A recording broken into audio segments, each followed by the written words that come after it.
Hello mga ka-trending, welcome back to ZK Trend.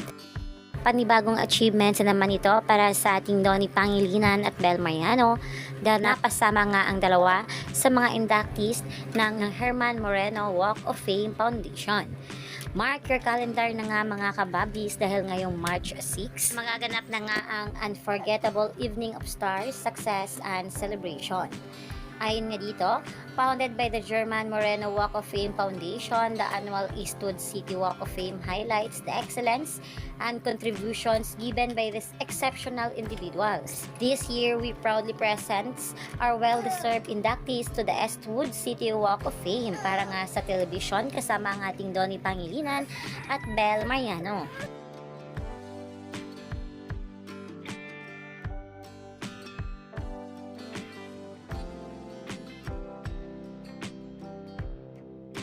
Ayon pa dito, from its inception in 2000 until 2015, there are no clear criteria for the stars to be immortalized in the Philippine version of Walk of Fame. Names are handpicked by Herman Moreno.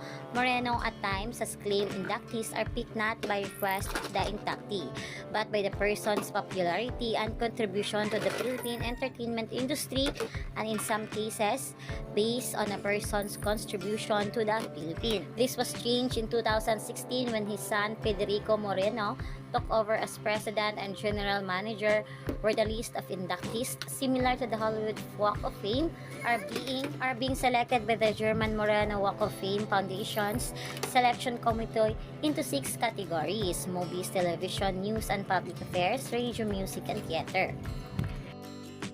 At kailangan talaga na present sa naturang awarding sina Donnie at Bel para hindi nga ma-exclude sa mga inductees, dahil ang mga board nga ay very strict at ang presence nga is highly appreciated.